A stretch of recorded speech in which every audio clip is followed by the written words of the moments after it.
ঝগড়া গন্ডগোল হয়েছে, গালাগালি হয়েছে। 8 দিন আগে এখান থেকে ধরে নিয়ে গিয়ে পেয়ারা বাগানে মেরেছে। মারার পরে কেটে দিয়েছে মাথায় কেটে দিয়েছে, হাতে মেরেছে, কোপ মেরে কেটে দিয়েছে।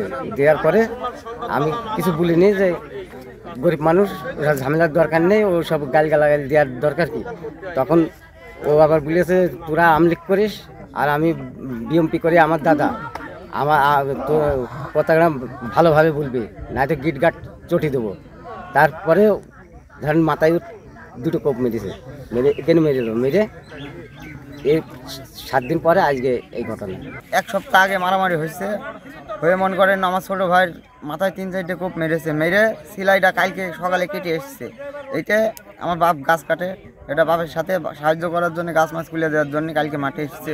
এটা আসরের আজান দিয়েছে, সেটা আমি আমার বাপ চলে গিয়েছে, আমার ছোটোরা দেখেছে, ও বলেছে আমি ঘাস নিয়ে আসছি বুঝলে। এবারটা সেই টাইমে মাঠে ফাঁকা পেয়ে মনে করেন হারুন এটা সব মিলে 4-5 জন মিলে ভাই মাইরে জবি করে মাঠে ফেলতে গিয়েছে। ঘটনা হচ্ছে কি, এই খেজুর গাছ কাটে হলো তার বাবা, যে মার্ডার হয়েছে তার বাবা খেজুর গাছ কাটে, সে হলো তার বাবাকে সহযোগিতা করে।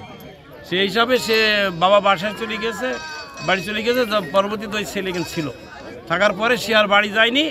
সকালবেলা আবার ওর বাবা যে খেজুর গাছ কাটে, সে আইসে দেখছে খেজুর গাছের মানে রস খুলতে এসছে, আইসে দেখে যে আমার বাবা ছেলে জবাই করা। তথ্য পেয়েছি যে বেলগাছি বাংলারদারি মাঠে সোহেল হত্যাকাণ্ড ঘটেছে। আমাদের পুলিশি কার্যক্রম এখানে অব্যাহত আছে। আসলে এটা তো তদন্ত সাপেক্ষে সব কিছু বলতে হবে, অনেকে অনেক কিছুই বলতে পারে। আমরা তো পুলিশ আসলে তদন্ত সাপেক্ষে ছাড়া কোনো কিছুই বলতে পারবো না। আমরা সরেজমিনে এসে যে দেখলাম যে জবাই করে তাকে হত্যা করা হয়েছে। সোহেল হত্যাকাণ্ড হয়েছে এবং এটা একটা নৃশংস হত্যাকাণ্ড। আমরা জেনেছি যে পূর্ব শত্রুতার জের রয়েছে।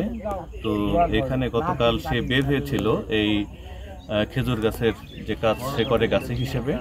বের হওয়ার পর 4টার দিকে বের হয়েছিল, তারপরে সে আর বাড়ি ফিরে নেই।